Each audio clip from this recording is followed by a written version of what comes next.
There is a Japanese discipline system that helps women break any bad habit, no matter how deeply ingrained it feels. Do you know the irony? The harder you try to control yourself, the more power the habit seems to gain, until you understand this. Have you ever noticed how a child can drop a bad behavior almost overnight, while adults struggle with the same patterns for decades? The child doesn't rely on motivation, willpower, or self-punishment, yet the habit disappears. Why? The answer lies in something Japanese warriors understood over 400 years ago, something modern psychology is only now beginning to explain. There is a specific discipline structure that reorganizes the mind so habits lose their grip naturally, without force. Miyamoto Musashi built his entire life around this system. And when you combine Musashi's discipline with two deeper principles, identity before behavior and the silent control of impulse, you unlock something unsettling. The ability to end any bad habit without fighting yourself every day. But here's the problem. Most women lose access to this system early in life. They begin to believe their habits are part of who they are. You start saying things like, "This is just how I cope. This is how I manage stress. I've tried everything." And you believe these stories until the moment you see the truth.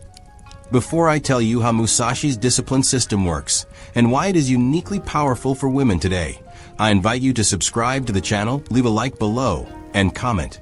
What habit have you tried to break but still controls you? This helps me understand you better and create content that truly serves you. Now back to the video. Chapter 1. The Woman Who Felt Trapped. She woke up every morning with the same uneasy feeling, as if the day had already begun without her permission. The alarm rang, but it wasn't the sound that startled her. It was the weight she carried even before leaving her bed. 1,000 tiny obligations, habits she hated, and routines she could not escape pressed down like invisible chains. She had goals, ambitions, dreams, but every day she seemed to drift further from them, caught in patterns that repeated endlessly. It was not a lack of effort. She worked hard, often harder than those around her. She handled tasks, deadlines, people, and emotions with diligence and care. But she noticed a quiet emptiness. Something was missing. She had tried to stop habits that distracted her, drained her energy, or sabotaged her progress.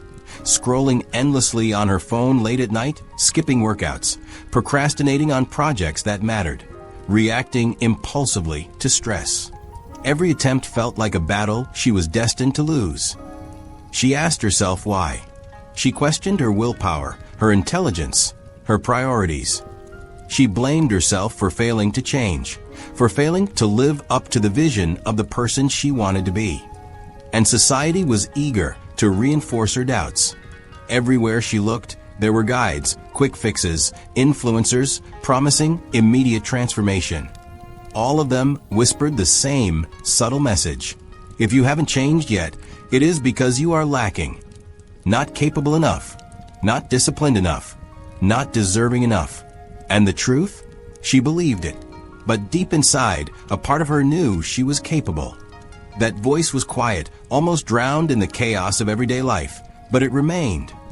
It reminded her that habits were not just behaviors, they were patterns of energy, thought, and attention repeated over time. If the patterns could be understood, she realized they could be changed. Not through sheer force, not through fleeting motivation, but through structure.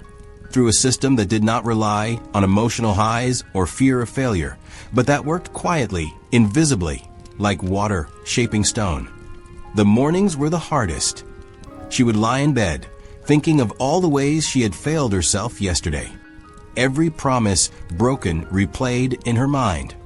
Every habit she tried to stop seemed to assert itself more aggressively. And yet, there was something else she noticed. The habits she hated most were often those that had a strange, almost comforting pull. They provided a sense of relief, however temporary, from the tension she felt inside. She realized that the problem wasn't the habit itself. It was how she responded to the habit. She had been trying to fight the symptoms instead of addressing the underlying structure of her mind. This realization did not make change easy. On the contrary, it made her mornings even heavier. She understood now that the path to freedom from habits would not be short or painless. There would be discomfort. There would be confrontation with herself. There would be days where she would fail, where she would question everything, where she would want to give up. And yet, the idea of learning to master her inner world, instead of letting it rule her, sparked a flicker of hope, a flicker that she clung to. It was during one of these mornings that she noticed something almost invisible. The habits themselves were predictable. Each one followed a pattern. Certain triggers would lead to automatic responses. Certain environments encouraged relapse. Certain emotions made her vulnerable. And the insight was profound. If she could observe the pattern without judgment, without self-condemnation, she could begin to intervene at the earliest point. The chain could be broken before it completed. The habit would no longer have complete control. She began to test herself. Small experiments at first. Not grand declarations, not sweeping promises, but tiny interventions. When she reached for her phone in the early morning, she paused and observed herself. She asked why. What need am I trying to satisfy? Could I meet it differently? Could I respond deliberately rather than automatically? The first days were awkward. Her mind resisted. Her body resisted. The pull of the old habit was strong, relentless, almost mocking. But she continued. Not for reward. Not for approval. Not even for visible change. She continued because she wanted to learn herself, to discover what freedom truly felt like. And gradually, imperceptibly, something began to shift. The urge was still present, but it no longer dominated. The first week ended, and she noticed that she had not given in to the habit once during the mornings. She had acted deliberately, observed her own reactions, and chosen differently. It was not perfection, but it was a crack in the old pattern, a small victory. She realized that this was what discipline truly meant. Not harshness, not punishment, not motivation that waxed and waned. Discipline was structure. Discipline was presence with oneself, even in discomfort. Discipline was choosing intentionally, moment by moment, to act in accordance with the person she wanted to become. For the first time in years, she felt a sense of agency. Not dramatic, not flashy, not instantaneous. Quiet, subtle, but undeniable. This was only the beginning. She understood that breaking one habit would not magically solve every challenge. Life would continue to test her, to push her toward old patterns. But she also understood something else. This was not about willpower. This was about mastering the inner system that gave rise to habits, about taking control at the level where change was inevitable, if she persisted. And as she prepared to step out into the day, she felt a sense of anticipation that had been absent for years. For the first time, she realized that change was not impossible. It was methodical. It was deliberate. It was silent. And it was entirely within her power to command. Chapter 2. The day everything shifted. It was a day like any other. The morning had begun with the usual rush, preparing for work, making sure everything was in order, moving from task to task with a sense of urgency, but no real direction. The habits she had struggled with for years were still there, quiet but persistent, whispering old excuses and familiar comfort. She felt their presence like shadows at the edge of her attention, waiting for a moment of weakness. And then it happened. Not suddenly, not dramatically, just a small moment, a choice. She was standing in the kitchen, about to reach for her phone for the third time before even starting her day. She stopped. Something inside her paused, almost imperceptibly. For the first time, she noticed the old pattern as it began to unfold. The familiar craving for distraction, the unconscious pull of scrolling, the desire to avoid the discomfort of starting something important. She did not act immediately. She did not scold herself. She simply observed. The tension rose in her chest. Her fingers itched to move. Her mind argued. But she held herself there quietly, like a warrior standing in the center of a storm, unmoving, unyielding. And in that stillness, something shifted. She realized that she was not the habit. She was not the need for distraction. She was the observer, the one with the power to decide. The rest of the morning unfolded differently. Tasks that had once felt insurmountable were approached deliberately. She made her coffee and drank it slowly, without checking her messages. She opened her notebook and wrote down her priorities, one small, achievable step at a time. She felt tension arise, but it no longer dictated her actions. The day was not perfect. It never would be, but it was different. It was controlled. And in that control, there was freedom. By midday, she noticed the effect spreading. The small victory in the morning carried into other areas.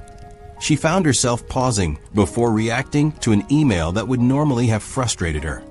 She noticed the habitual tug to indulge in snacks she did not want to eat. She stopped, observed, decided. For the first time, she realized that her life was no longer entirely automatic. She had regained the ability to choose, even in small ways. It was during her lunch break that she understood something even deeper. She was walking through the quiet streets near her workplace when she noticed her own thoughts. Normally, these thoughts would have been frantic, scattered, a jumble of worry about deadlines, responsibilities, and fears about failing. But today, they felt clear. They were not eliminated, they never would be, but she could see them forming. She could see the habitual reactions, the impulses, the old reflexes. And she could also see a new pattern emerging. Deliberate choice, calm observation, small consistent steps. This was the moment she realized that the struggle she had been experiencing for years was not about willpower. It was about presence and understanding. She had been trying to fight the symptoms, trying to resist habits with brute force, as if sheer effort could overcome centuries of conditioned behavior. But the Japanese discipline system she had begun to explore was teaching her something far more profound. Habits were not defeated by strength. They were transformed by awareness, by structure, by the deliberate act of stepping outside the automatic loop and taking command at the earliest point. She understood now why ancient warriors like Musashi had emphasized ritual, repetition, and identity over motivation. They knew that true power did not come from temporary excitement or external reward.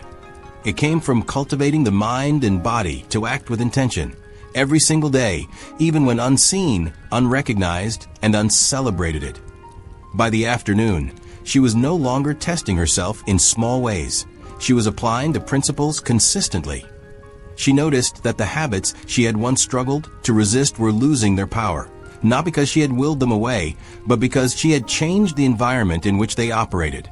She approached her tasks with focus. She paused before acting. She observed her impulses without judgment.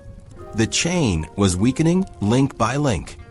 And then, as she prepared to leave work, she experienced something unexpected, a calm confidence. Not arrogance, not the excitement of a quick win, just a deep, unshakable sense that she had begun to reclaim control over her life. The habits that had once ruled her were no longer invisible masters. They were challenges she could meet deliberately, step by step, moment by moment. On the walk home, she reflected on the small victories of the day. She realized that the discipline she was cultivating was not just about habits. It was about freedom from internal chaos, about reclaiming authority over the mind and body, about creating a foundation that would support any change she wished to make. Every old habit, every moment of impulse, every fleeting desire was now a test of structure and presence. And she was learning, for the first time in years, that she could pass that test consistently. That evening, she sat quietly in her apartment, reflecting on the day. There were still habits she would need to confront. There were still moments of resistance and discomfort. But the fear that had once paralyzed her, fear of failure, fear of weakness, fear of being trapped in the same cycles forever, was gone. In its place was clarity, control, structure, and a sense of purpose that had been absent for far too long. She understood something that night that she would carry forward forever. The power to break habits does not lie in fighting them. It lies in observing them, understanding them, and building a system that allows deliberate choice to replace automatic reaction. And that power, once realized, spreads beyond a single habit. It touches work, relationships, health, and creativity. It touches life itself. She had only begun the journey, but on that day, she had crossed the threshold from struggling against herself to commanding herself. And for the first time, she truly believed, that change was not only possible, it was inevitable, if she continued to act with intention, structure, and discipline. Chapter 3. The First True Test. The next morning arrived quietly, almost deceptively ordinary. She awoke with a familiar weight pressing on her chest, the routines, the obligations, the silent tension that had defined her life for years. But something was different. The lessons from yesterday were still with her, embedded like small stones in the soil of her mind. She carried them consciously, ready to see how far she could push them. The first test came sooner than expected. It was a minor trigger, insignificant to anyone else. Her laptop pinged with notifications from social media, a flood of updates, posts, and stories designed to pull her attention, to distract her, to lure her into habits she had been fighting for years. The old reflex was strong. She felt it immediately. The itch in her fingers, the restless pull in her mind, the automatic thought that scrolling would provide relief. But this time she paused. Not consciously reasoning, not trying to convince herself, not expecting a miraculous moment of strength. She simply observed the impulse. She noticed the habitual pattern forming: cue, craving, routine, reward. And then she acted deliberately. She closed the laptop. She set it aside. The tension rose, a familiar heat in her chest, but she let it rise without reacting. For an hour, she focused on tasks that truly mattered: writing, planning, organizing her priorities. Every time the habit whispered, she acknowledged it and returned to her work. By the time lunch arrived, she felt a subtle shift, a sense of control she had never experienced before. Not exhilaration, not pride, just clarity. The habit was still there, but it no longer had power over her actions. The afternoon presented a new kind of challenge.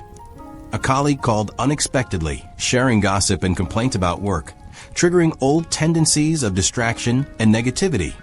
Normally, she would have been drawn in, responding immediately, losing focus, letting the hours slip away.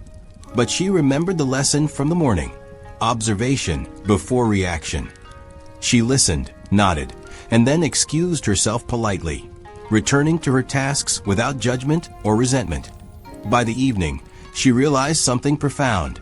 Discipline was not a single act of willpower. It was continuous alignment with intention. It was the repeated choice, moment by moment, to act according to the person she wanted to become. Every old habit she resisted was a chance to exercise this alignment.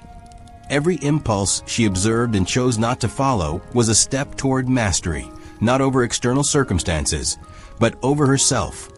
But mastery was not linear. That night, as she prepared dinner, the first real struggle arrived. The habit she had struggled with most for years, the habit that had caused the most frustration and self-reproach, made its presence impossible to ignore. It was a temptation to procrastinate, to avoid the discomfort of an important personal project, to distract herself with mindless tasks. Her body felt a pull instantly. Exhaustion, boredom, the familiar argument that she deserved a break, that she could delay, and it wouldn't matter. She knew this was the true test. Minor impulses were easy. Small victories were simple. But this was a habit that had defined her life, the one she had tried to overcome dozens of times and failed. She felt the full weight of it, the silent expectation of defeat, the ghost of every past failure pressing down. And yet, she remembered something deeper. She remembered the structure, the system, the principle that would guide her. She did not fight the habit with willpower. She did not berate herself for weakness. She simply applied the method. Observe, understand, act deliberately. She broke the cycle at the first cue.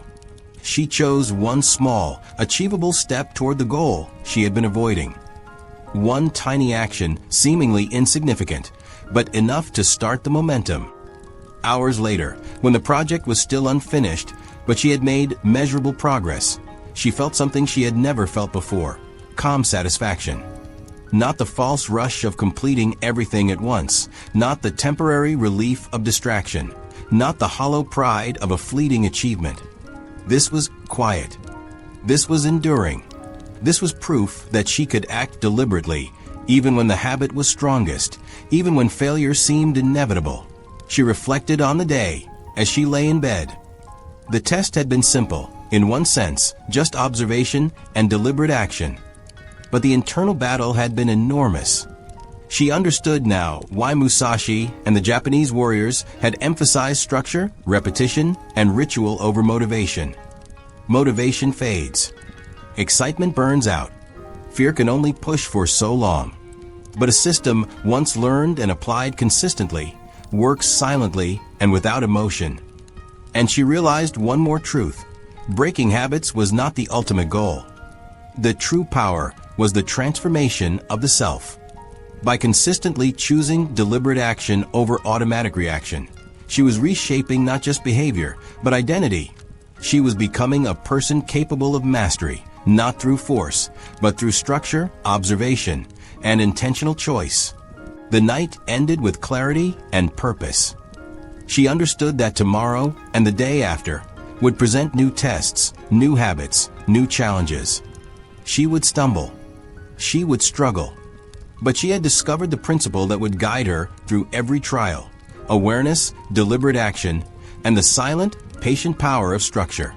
For the first time, she truly believed she could break any habit, not through magic, not through quick fixes, not through motivation or willpower, but through a disciplined system applied consistently, one small deliberate choice at a time. And in that belief, she felt a quiet strength, the first hint of freedom she had experienced in years. Chapter 4: The Breakthrough. The following week arrived with a sense of inevitability. She had learned the rules of observation, the rhythm of deliberate action, and the silent power of structure. Yet she still carried the tension of past failures. The habits that had once dominated her life were not gone. They lingered like shadows, waiting for moments of weakness. She knew the real test was approaching, the moment when the system would either hold or crumble. It came in the form of a challenge she had avoided for years, a project that required focus, creativity, and sustained discipline. Normally, she would have delayed, distracted herself with minor tasks, or surrendered to fatigue. But today was different. She remembered the Japanese principle she had begun to study. Control arises not from motivation, but from structure. Musashi had emphasized repetition, awareness, and the careful cultivation of skill. Today, she would put that philosophy into practice. She began by preparing her environment meticulously. Everything that could trigger distraction, phone notifications, cluttered spaces, noisy interruptions, was removed. She created a small, sacred space for work. The habits that had once thrived in chaos were now neutralized by design. She sat at her desk, notebook open, mind clear. She breathed deeply, centering herself, ready to observe the process rather than rush toward a result. The first hour was difficult. Her mind wandered. Old impulses whispered, urging her to check social media, to procrastinate, to delay. But she paused, noticed the impulse, and returned to the task. Each time the habit attempted to assert itself, she intercepted it at the earliest moment, deliberately choosing a different response. Small victories accumulated invisibly. 1 hour became 2. 2 hours became 3. And then it happened. A moment of clarity.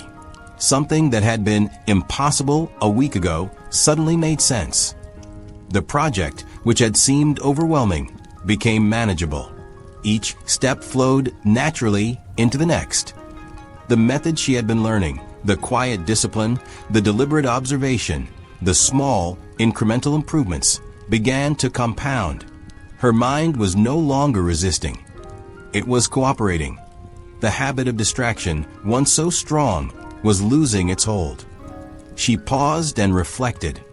This was more than just completing a project. This was the first tangible proof that her new system worked. She realized that habits, no matter how entrenched, were not permanent. They were patterns, and patterns could be observed, understood, and replaced with intentional action. The breakthrough was not just in the work itself, but in the way she had engaged with it. She had become the observer and the executor simultaneously.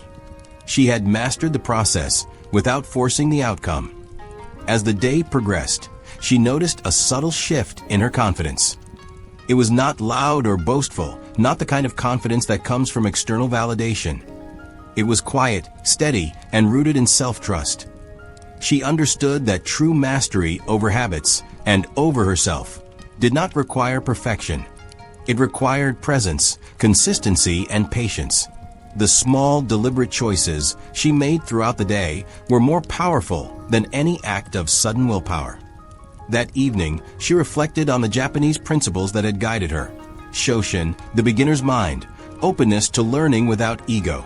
Shuhari, the cycle of following, adapting, and transcending rules, and the emphasis on process over result. She realized she had entered the Shu phase, following the rules exactly, without improvisation, without ego, simply observing and executing. And in that adherence, she was learning the deeper patterns of her own behavior. The breakthrough was not an explosion of change. It was quiet, subtle, almost invisible. But its effects were profound. She noticed that the habit of checking her phone impulsively no longer dominated her mornings. The habit of procrastination had lost its grip on her projects. Even the small, destructive behaviors that had been woven into her daily life, snacking out of stress, reacting emotionally to minor irritations, were now manageable, observed, and interrupted before they completed their cycle. She also understood something else. This was not just about breaking habits. It was about transformation of identity. Every time she intercepted a habit, she was practicing a new way of being. She was training herself to act deliberately, consistently, and without ego. She was becoming the person capable of mastery over life itself, not just over small routines. Later that night, she shared her experience with a friend.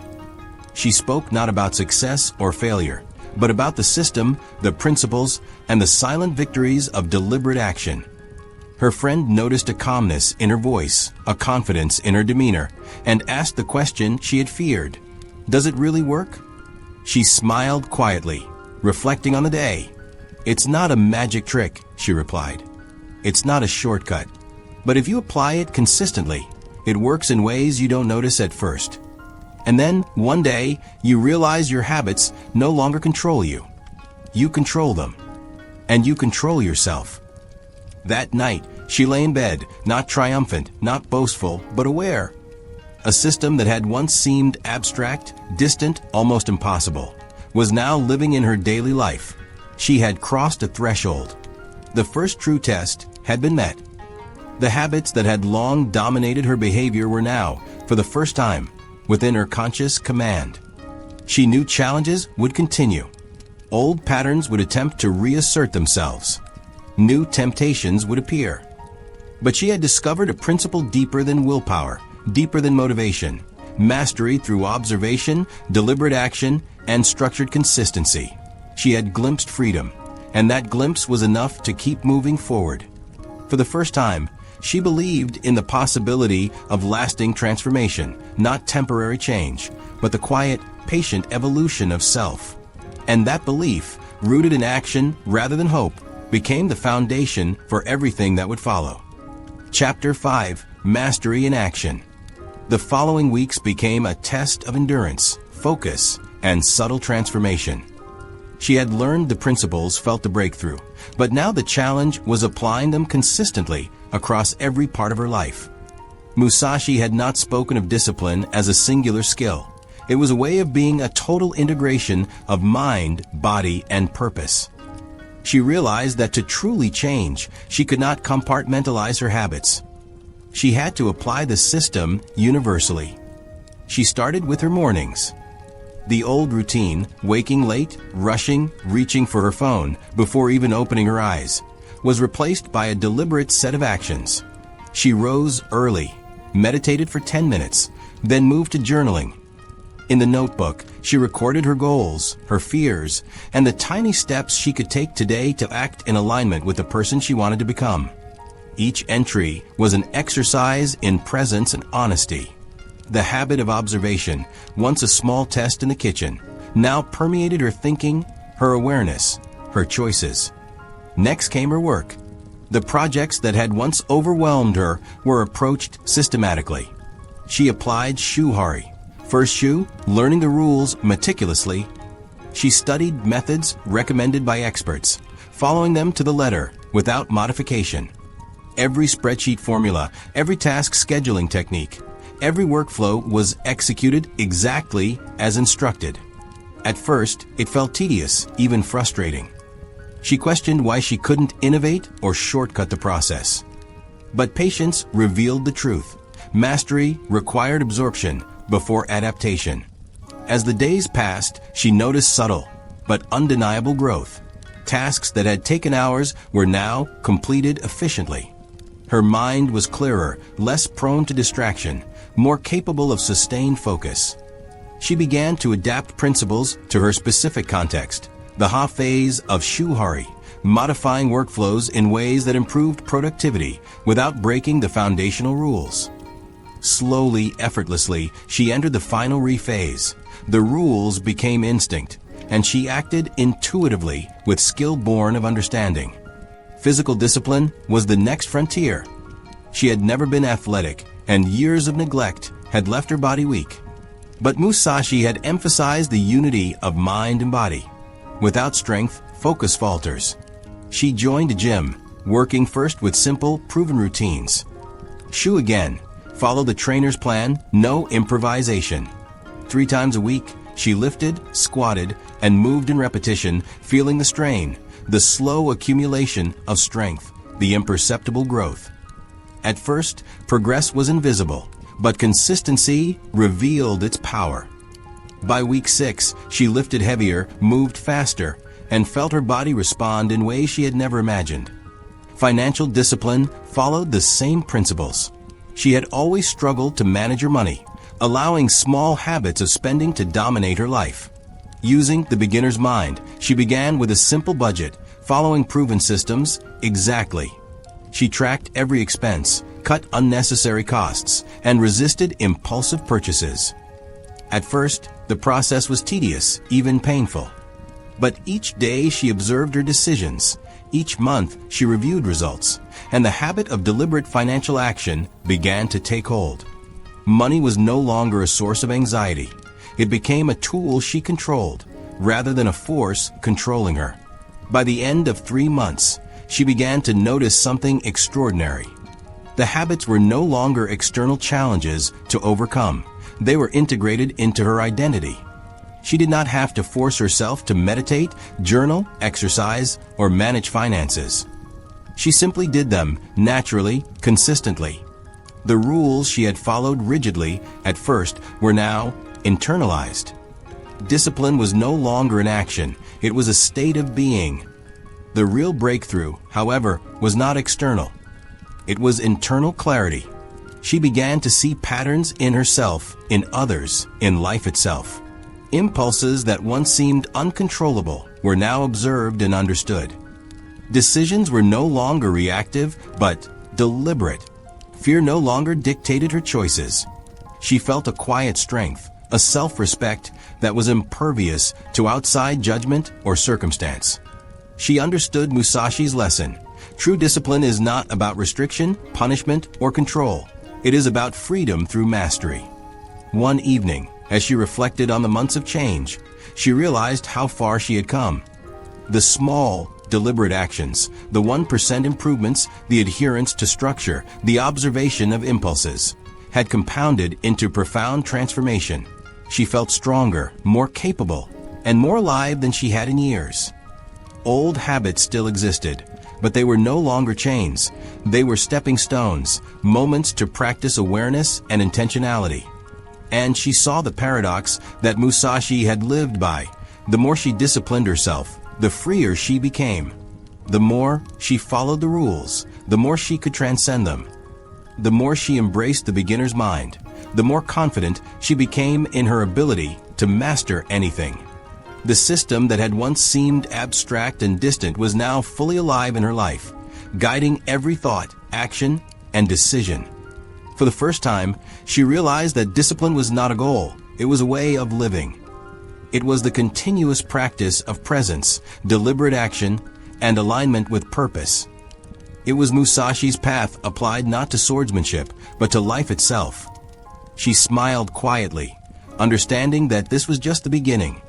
The habits she had broken, the routine she had built, the mind she had trained, all were tools for a life of mastery, freedom, and endless growth. And in that understanding, she felt an exhilaration unlike any she had ever known. The power to change, to grow, and to live deliberately at any moment for the rest of her life. Chapter 6. The Ultimate Test. The months of steady progress had built a sense of quiet confidence within her, but life has a way of testing even the most disciplined mind. It came unexpectedly one Friday afternoon, disguised as a simple opportunity. An invitation to a social event arrived, a gathering she had longed to attend in the past, yet one that threatened to pull her back into old habits of distraction, indulgence, and neglect. She hesitated. The old patterns whispered, "You deserve a break. You've been so disciplined, just one night won't hurt. You can start fresh tomorrow." The temptation was strong, the reasoning subtle, almost convincing. Every instinct in her body urged her to abandon her routine, to surrender to pleasure and ease. For a moment, she considered giving in. The idea of relaxing, of letting go, of forgetting the rigid structure for a night was tempting. But then she paused. She observed the impulse, just as she had learned to do in every small habit before it. She noticed the familiar pattern: craving, rationalization, justification. And for the first time, she realized the true depth of her transformation. The test was not about resisting pleasure. It was about choosing alignment over instant gratification. She thought of the principles she had internalized. Shoshin, the beginner's mind, reminded her to approach the moment with curiosity and awareness, not with ego or fear. Shuhari taught her the progression from adherence to adaptation to transcendence, showing that mastery comes through repeated practice, even in small actions. Kaizen reminded her that progress is invisible at first, but constant action compounds into undeniable change. And most importantly, she remembered her purpose, her ikigai, the reason she had committed to this path of transformation in the first place. With deliberate calm, she made a choice. She would attend the event, but on her own terms. She would remain mindful, engaged, and intentional. She would not surrender her habits or her principles for temporary indulgence. The evening arrived, and with it, the challenge intensified.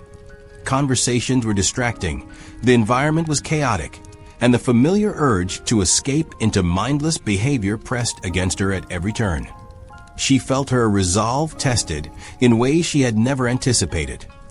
Old habits whispered, subtle and insidious, trying to convince her that she could relax, that she could let go, that discipline was overrated. And yet, she observed. She noted every impulse, every craving, every justification. She did not judge herself for having them. She simply acknowledged them and returned to deliberate action. She spoke with intention, listened actively, and engaged thoughtfully with those around her. The night, which could have easily become a trap, became instead a practice ground for mastery. As the event drew to a close, she realized something remarkable. The test had not been external. The event itself was irrelevant. The challenge was internal. The true measure of her transformation was not in her ability to resist temptation for a single moment, but in her capacity to act deliberately, consistently, and mindfully under pressure. And in that moment, she understood the profound depth of Musashi's philosophy. Discipline is freedom. Mastery is choice. And the path is constant practice. Returning home, she reflected on the evening. The temptation had been powerful, yet she had acted in alignment with her principles. She realized that failure was never a matter of circumstance. It was a matter of choice. Every moment offered an opportunity to act consciously or unconsciously. Every habit, every impulse, every challenge was a mirror reflecting her inner state. She saw clearly that her transformation was not temporary or situational. It was rooted in the system she had internalized, the structure that guided every thought, word, and action. The following morning, she faced the next test, fatigue. Weeks of consistent effort had taken their toll. Her body ached, her mind felt heavy, and the temptation to abandon her routine pressed hard. For a moment, she considered skipping her meditation, her journaling, her exercise. But she paused, observed the impulse, and acted deliberately. She completed each task, not perfectly, but consistently. The fatigue did not vanish, but it became manageable, secondary to the strength she had cultivated through repeated action. By the end of the week, she reflected on the lessons learned. The ultimate test had revealed a deeper truth. Mastery is not about avoiding temptation, nor about acting perfectly. It is about showing up, observing, and choosing alignment repeatedly, even when circumstances are difficult, even when the stakes are high. Discipline, she realized, is not an external imposition. It is the natural expression of a mind and body trained through consistent, deliberate action. The experience also revealed the paradox at the heart of Musashi's philosophy. The more she disciplined herself, the freer she became. The more she resisted impulses mindlessly, the more she was able to act intentionally. The more she applied structure, observation, and consistent practice, the less she was controlled by circumstance, emotion, or habit. She had discovered that true mastery is a liberation from the tyranny of the automatic mind. And in that liberation, she felt a quiet joy, the satisfaction of understanding a principle not just intellectually, but through lived experience. She was no longer the person who had been trapped by habits, distracted by impulses, or dominated by fear. She was now someone who acted consciously, deliberately, and with purpose. She had faced the ultimate test and emerged stronger, wiser, and more capable.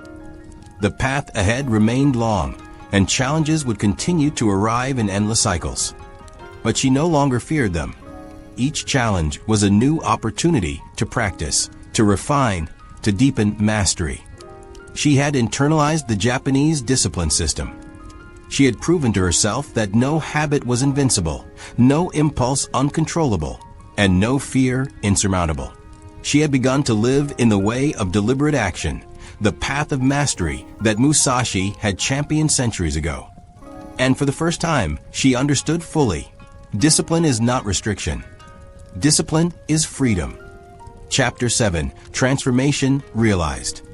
Months had passed since she first embraced the Japanese discipline system. The principles she had studied, Shoshin, Shuhari, Kaizen, and Ikigai, were no longer abstract concepts. They were woven into the fabric of her daily life. Every action, every decision, every thought carried the imprint of deliberate practice. The change was no longer subtle. It was undeniable. Physically, she was unrecognizable. Muscles that had once been weak now moved with strength and precision. Her posture was upright, her movements deliberate, controlled, and powerful.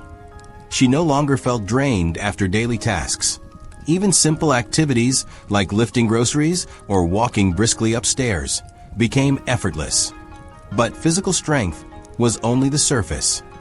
Beneath it lay discipline made flesh, a body conditioned through consistency, patience, and mindful repetition.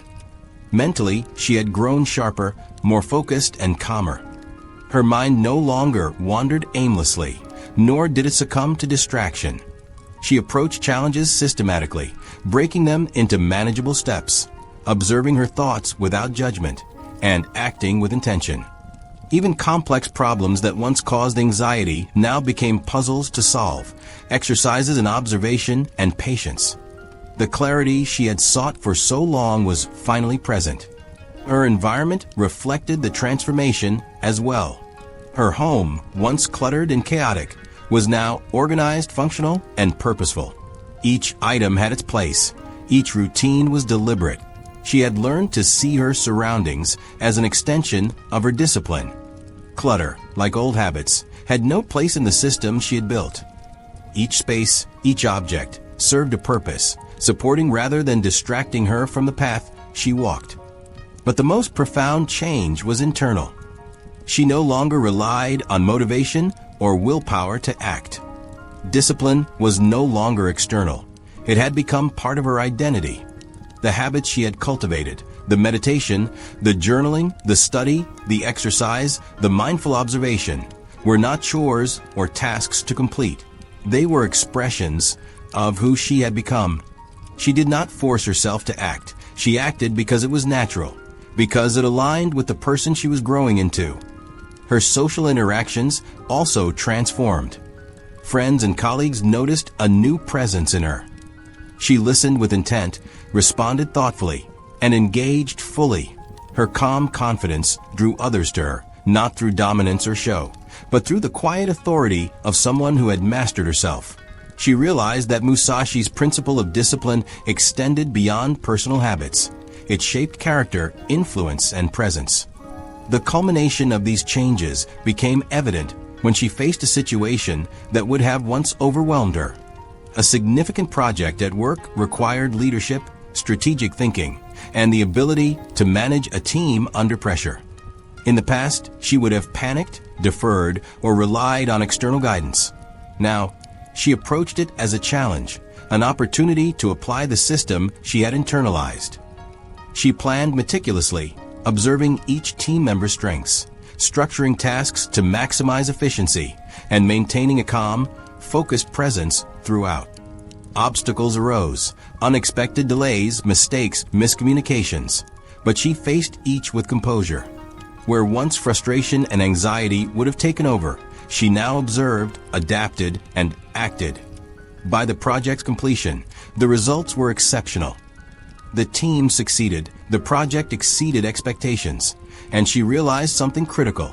Discipline and mastery are visible not only in private habits, but in public results. Her financial life had transformed as well. The budgeting system she had applied, initially rigid and tedious, had become intuitive. She saved consistently, invested wisely, and finally had a buffer for emergencies.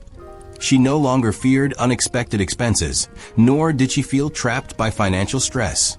Money, once a source of anxiety, had become a tool she controlled, reflecting her mastery over habits and foresight. Even her emotional resilience had grown. Challenges that would once have led to despair or self-doubt now became opportunities for observation and improvement. When setbacks occurred, she paused, reflected, and chose her response deliberately. The old patterns of guilt, frustration, and panic no longer dictated her life.